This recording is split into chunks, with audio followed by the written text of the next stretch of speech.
Hello friends, आज से हम MHT CET का क्रैश कोर्स स्टार्ट करने वाले हैं। First chapter is continuity. अब देखो, कंटिन्यूटी लेने के पहले लिमिट को हमें रिवाइज करना पड़ेगा। अब लिमिट में कुछ फॉर्मूले हैं, उन फॉर्मूले का हमें कंटिन्यूटी में यूज करना पड़ता है। तो पहले हम लिमिट के फॉर्मूले यहां पर रिवाइज कर लेंगे। Okay,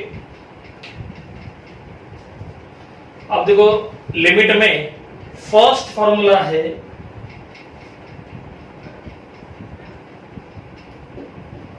limit x tends to a, x raise to n minus a raise to n upon में रहता है x माइनस a, और इसका आंसर रहता है n into a raise to n minus 1. So this is the first formula of limit. Okay. Now second formula, limit x tends to 0. क्या रहता है? a raise to x minus 1 upon x equal to रहता है log a, right. उसके बाद limit x tends to 0. अब यहां पर हम लेंगे e raise to x minus 1 upon x। अब देखो, ये दोनों फॉर्म सेम है। यहां पर आंसर क्या लिया था? log of base. यहां पर भी सेम आंसर आएगा, log ऑफ बेस, लेकिन बेस में क्या है? e है, और log e वो रहता है 1, तो इसका आंसर बनेगा सिंपली 1। ठीक है। इसके बाद next formula number 4, limit x tends to 0, 1 plus x power में लेते हैं 1 upon x।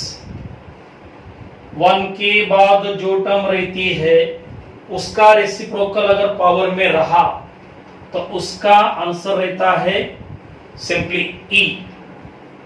e is the irrational number. इसकी वैल्यू रहती है अप्रोक्सीमेटली 2.71। ओके। उसके बाद फॉर्मूला नंबर 5, वो है limit x tends to 0, log of 1 plus x upon x। इसका आंसर रहता है सिंपली 1। इसका answer simply 1।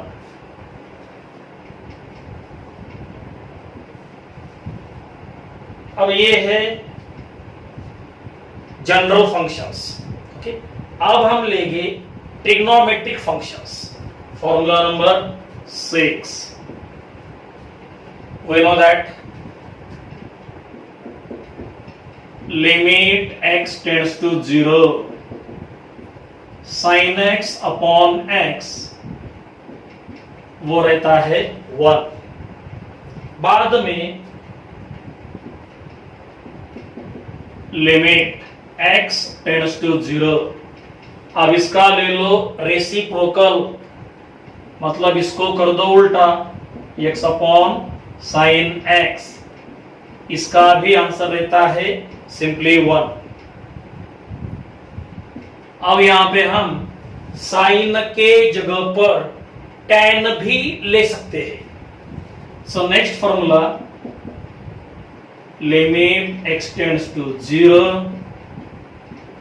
tan x upon x वो रहता है 1, राइट। उसके बाद अब इसका भी लेना पड़ेगा reciprocal, x upon tan x, तो इसका भी आंसर क्या रहता है? अगेन 1। ठीक है। अब इसमें देखो और एक फॉर्मूला है, लिमिट x टेंड्स टू 0। अगर मैं यहां पर लेता हूं sine of x degrees upon में लिया x, साइन के बाद क्या है x डिग्रीज अपॉन में क्या है x, तो इसका आंसर रहता है पाई अपॉन 180। अभी हमने बोर्ड सिलेबस में देखा था, राइट। अब इसको हमने एज अ प्रॉब्लम सॉल्व किया था बोर्ड एग्जाम में, यहां पर एज अ फॉर्मूला हम इसको यूज करेंगे, राइट। अब इसका भी ले लो रेसिप्रोकल,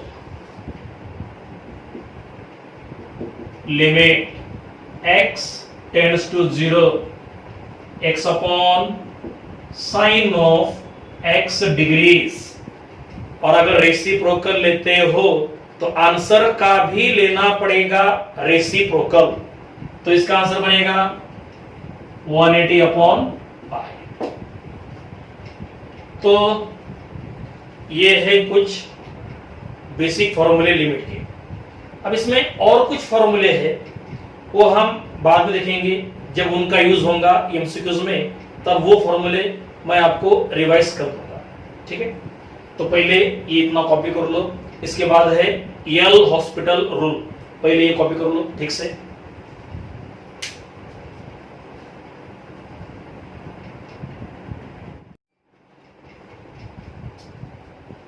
ओके, अब इसके बाद है यल हॉस्पिटल रूल, या फिर इसको बोलते हैं लॉपिटल रूल, ठीक है। अब देखो, किसी भी लिमिट को सॉल्व करते वक्त ये रूल कब अप्लाई करना पड़ता है? अगर लिमिट को अप्लाई करने के बाद आपको मिलता है 0/0 या फिर इंफिनिटी अपॉन इंफिनिटी,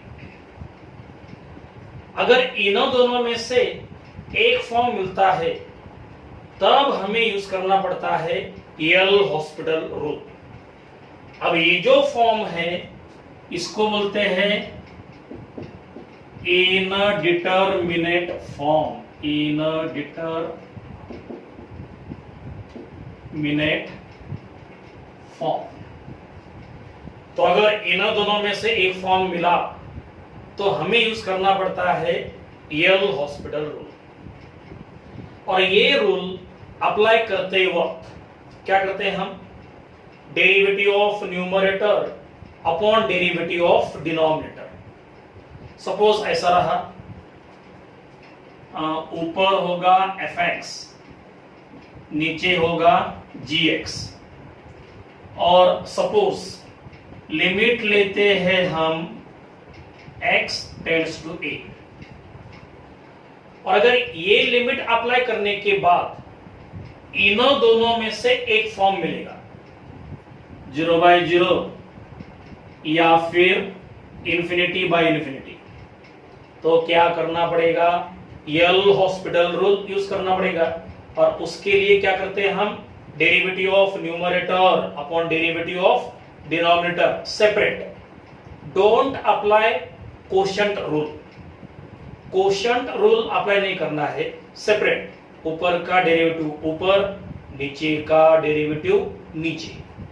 मतलब देखो, fx का derivative f dash of x, gx का derivative g dash of x।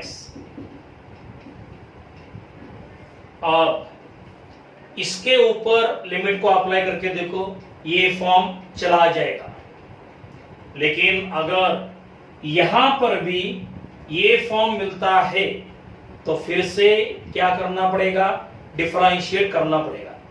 अगर यहां पर भी मिलता है 0/0 या फिर इंफिनिटी अपॉन इंफिनिटी, राइट, तो अगेन डिफरेंशिएट करना पड़ेगा। Again differentiate f dash of x, उसका derivative f double dash of x, और इसका derivative g double dash of x। हमने यहाँ पे ए लिया था, ठीक है। अब लिमिट को अप्लाई कर दो, ये फॉर्म रिमूव हो जाएगा। लेकिन अगर फिर से ये फॉर्म मिलेगा तो फिर से क्या करना पड़ेगा, डिफरेंशिएट करना पड़ेगा। कब तक? जब तक ये फॉर्म चला नहीं जाता है तब तक डिफरेंशिएट करते रहने का। एक या दो बार डिफरेंशिएट करने के बाद ये फॉर्म चला जाता है, ओके। अगर 3 बार से ज्यादा डिफरेंशिएट करने के बाद भी अगर ये फॉर्म मिलता है तो ऐसे केसेस में डोंट यूज दिस रूल। तो ऐसे केसेस में ये रूल अप्लाई मत करो, जो अपना बोर्ड सिलेबस का मेथड था वो वहां पर यूज करने का, ठीक है। लेकिन अगर एक या दो बार में ये फॉर्म चला जाता है तो we can use easily this method, okay. So this is L hospital rule, right. तो ये हो गया लिमिट का बेस। अब इसके बाद है कंटिन्यूटी। अब कंटिन्यूटी, उसके एमसीक्यूज स्टार्ट करने के पहले उसका जो थ्योरी पार्ट है जो हमने बोर्ड सिलेबस में पढ़ा था वो पहले हम शॉर्ट में रिवाइज कर लेंगे। तो पहले कंटिन्यूटी की थ्योरी पार्ट हम रिवाइज करेंगे और बाद में उसके एमसीक्यूज। पहले ये कॉपी कर लो ठीक से।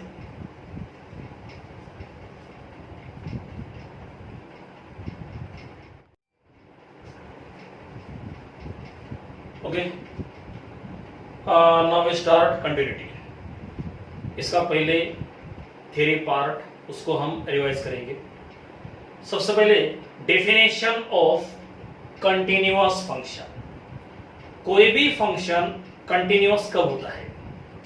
अब देखो, किसी भी फंक्शन का हम ग्राफ ड्रॉ कर सकते हैं और अगर किसी फंक्शन का ग्राफ कंटिन्यूअस रहता है, कहीं पर भी ब्रेक नहीं होगा या फिर ऊपर नीचे नहीं होगा, इस तरह से अगर किसी फंक्शन का ग्राफ कंटिन्यूअस होगा तो उस फंक्शन को बोलते हैं कंटिन्यूअस फंक्शन। सपोज ऐसा फंक्शन होगा fx, उसका ग्राफ होगा लाइक दिस। अब इस ग्राफ में कहीं पर भी ब्रेक नहीं है या अप डाउन्स नहीं है, ये कंटिन्यूअस है। तो ग्राफ कंटिन्यूअस रहा तो उस फंक्शन को भी क्या बोलने का? Continuous function, right. तो ये सिंपल बात, जिस फंक्शन का ग्राफ कंटिन्यूअस रहता है उसको क्या बोलने का? Continuous function, okay. अब इसके बाद आएगा continuity of a function at a point. Next point is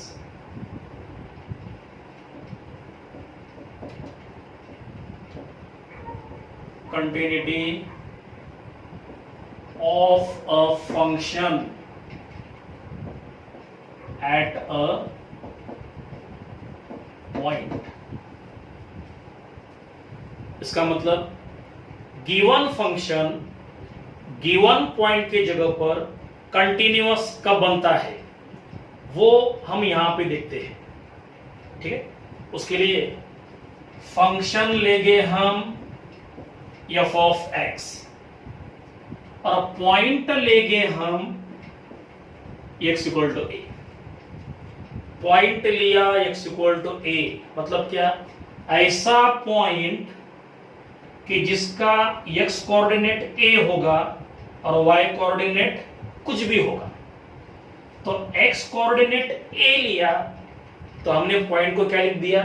x equal to a। So this is the given function, this is the given point, और ये फंक्शन इस पॉइंट के जगह पर कंटिन्यूअस बनने के लिए there are 3 conditions.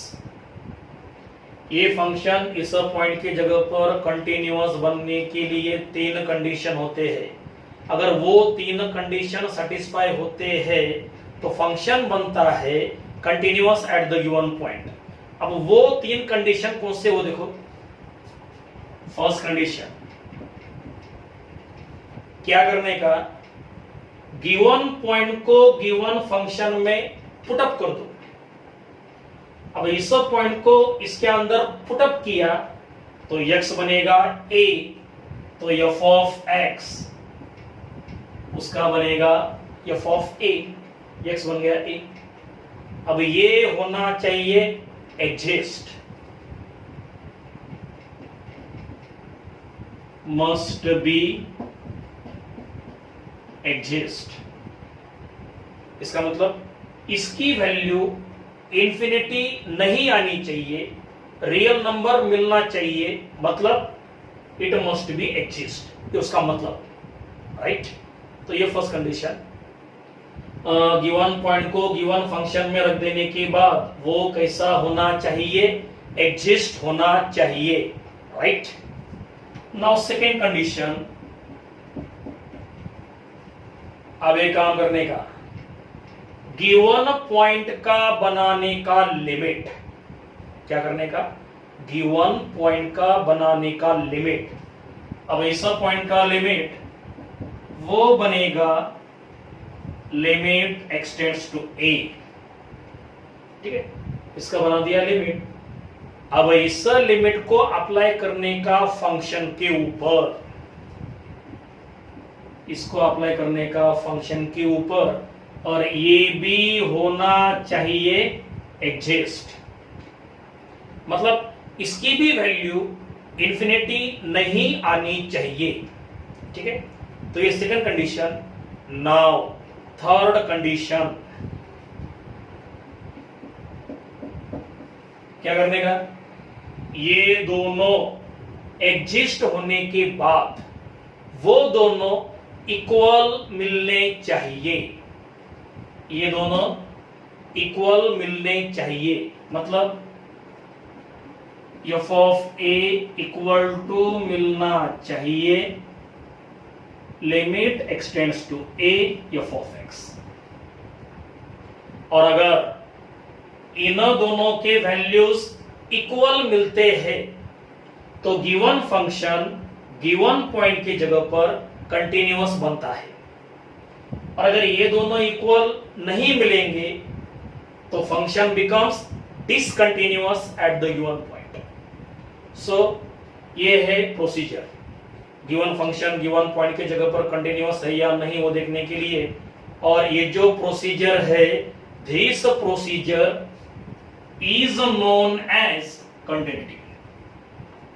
Function continuous है या नहीं ये देखने की मेथड, ये देखने की ये procedure, this method, this procedure is called continuity, ठीक है।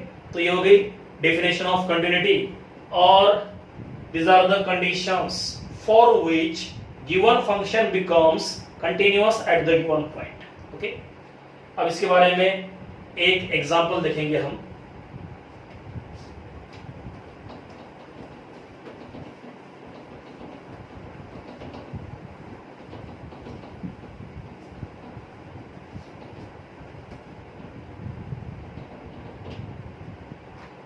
आप देखो, फंक्शन होगा fx और पॉइंट लेंगे हम x = 5। पहले a लिया था, अब क्या लिया 5, तो जहां जहां पर a था वहां पर 5 को रख दो। तो ये फंक्शन इस पॉइंट की जगह पर कंटिन्यूअस बनने के लिए there are 3 conditions. First condition, क्या करने का, गिवन पॉइंट को गिवन फंक्शन के अंदर पुटअप कर दो, तो x बनेगा 5 और ये होना चाहिए एग्जिस्ट, राइट।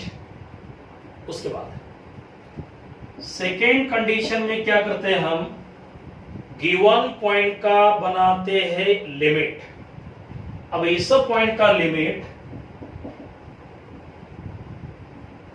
वो बनेगा x टेंड्स टू 5। अब इस लिमिट को अप्लाई करने का फंक्शन के ऊपर, और ये भी कैसा होना चाहिए, एग्जिस्ट। और बाद में ये दोनों एग्जिस्ट होने के बाद वो दोनों इक्वल मिलने चाहिए। So third condition,